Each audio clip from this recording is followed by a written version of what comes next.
that were so wonderful. Number one, this moment is infinite and eternal. Life exists only at this very moment. And in this moment, it is infinite and eternal. For the present moment is infinitely small.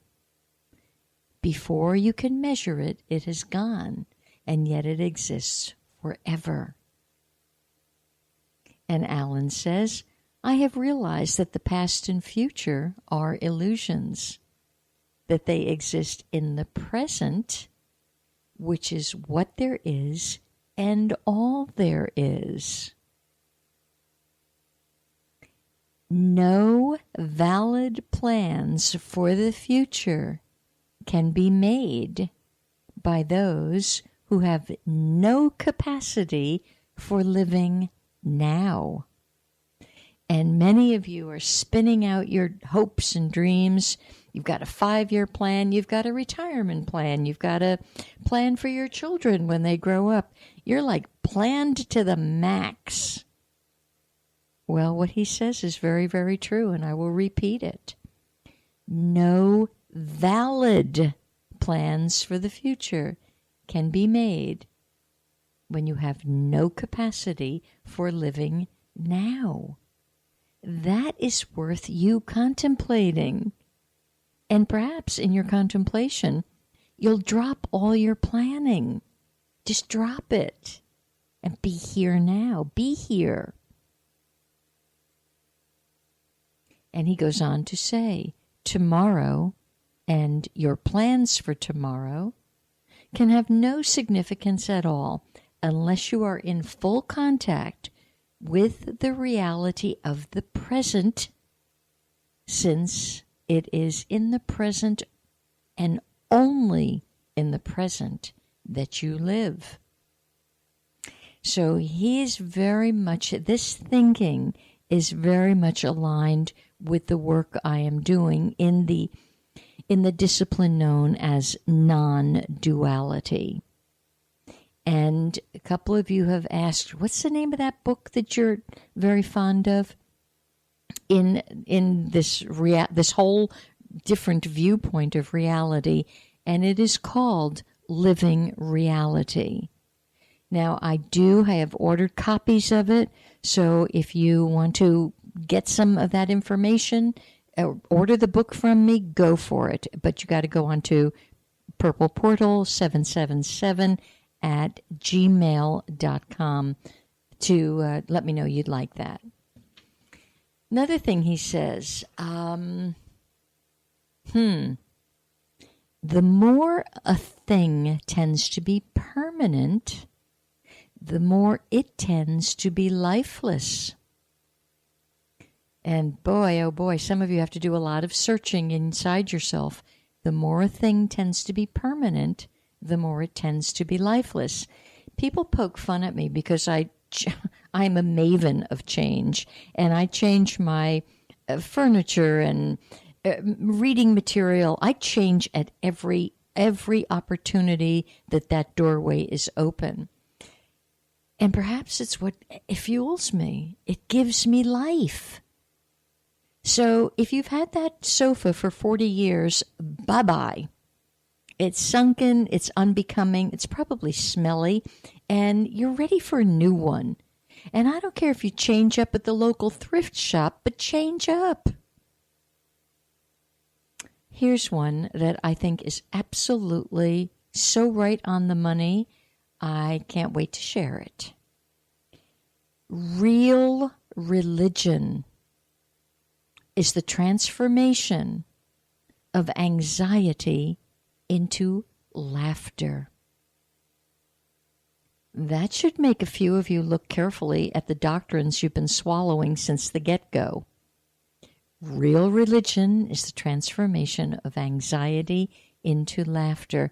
And I'm going to show you the truth of that.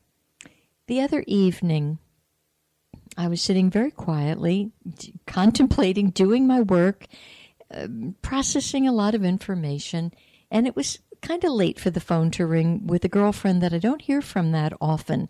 It was approaching 9 o'clock.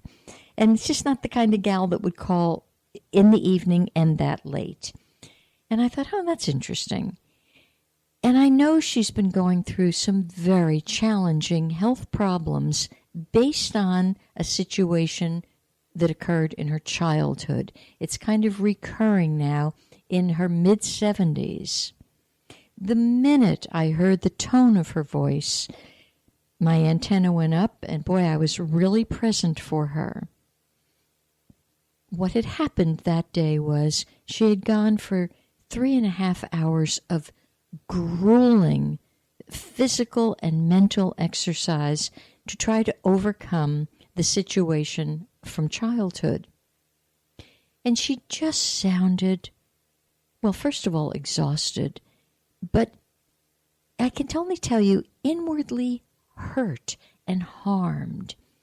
It was too much. This woman is a very delicate woman. She's delicate in her thinking. Her constitution is delicate. And of course, I get crazed. What are these therapists thinking to put that kind of person through something grueling? It takes my breath away, because to me, it's unconscionable and cruel and downright unconscious on their part. They're simply unconscious. So I talked with her gently, and it didn't seem to lift much of anything. Her problem is she's begun to drag her leg based on a childhood issue. And so finally, she knows me well enough, and I know her well enough to say, okay, I don't think what I'm saying to you is lifting this at all. So I'm going to change the topic completely. And I want you to know full on that I'm going to tell you a story that has nothing to do with you, but you will understand it, and maybe this will make the change. And I kind of apologize, because I'm like, and P.S., this is a story about something about me and my personal life, and it's kind of twisted and kind of funny. And she knows some of the players in the twisted story. Well, she began to howl with laughter. Howl. Now, it meant I had to expose a part of myself that is deep and private, but I used it as medicine. It was as if I took a scalpel to scrape out what had happened to her that day. She laughed so hard and so deeply that she finally said, I don't even feel my leg. My leg is perfectly fine. And of course, then we both had a good laugh. And she felt so rich and fulfilled, because of course I couldn't help myself. I had to finish it up with, now you know you're sworn to secrecy, which that made us both laugh even more.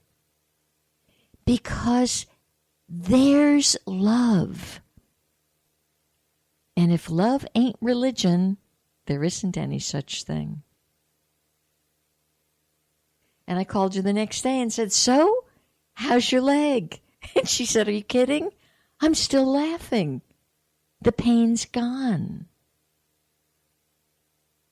So I really think that Alan Watts, that in that one-liner, real religion is the transformation, in his words, of anxiety into laughter. But actually what happened, real religion in this case, was a transformation of pain and fear into laughter and healing. Some wise guys have indeed said laughter is the best medicine, and it is. Let me see what else he said.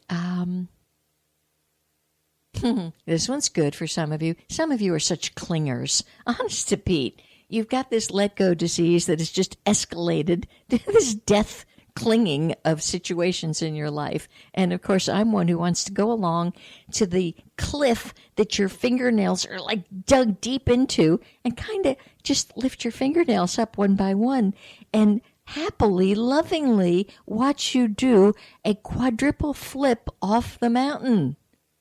You will land on a feather bed into some magical territory. I promise.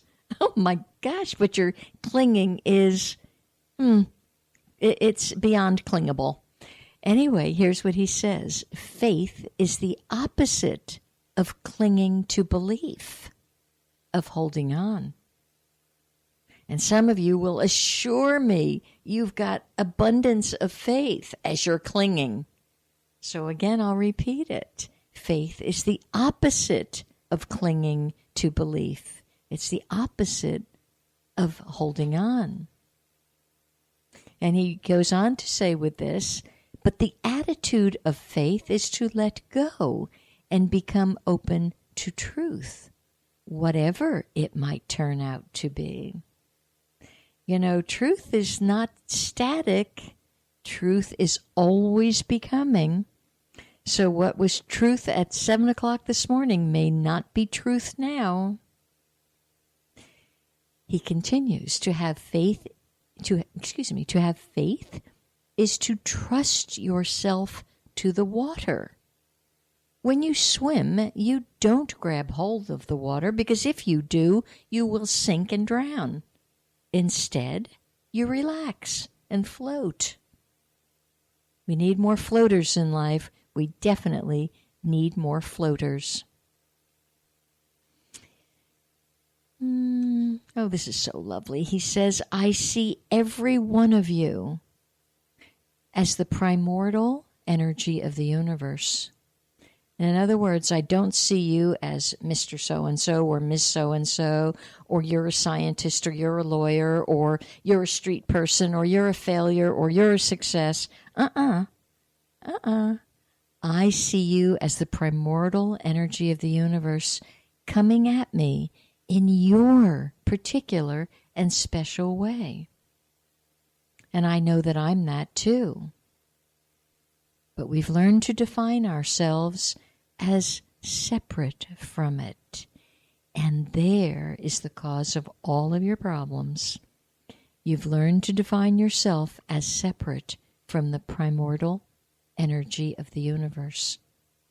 And in that, and of course you've been programmed to believe that too, in that there's war, there's conflict, there's struggle, there's judgment, there's comparison, there's every single thing that makes you sick. So as you realign with who you are as this absolute splendid spark of primordial energy, everything will heal, I tell you. Oh, let me see.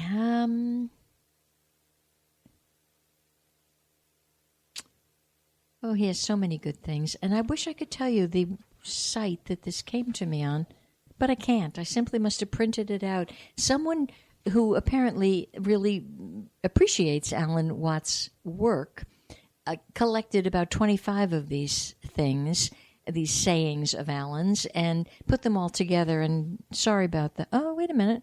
See more. Here we go. See more at the unboundedspirit.com. Okay, so see more of Alan's lessons at the unboundedspirit.com.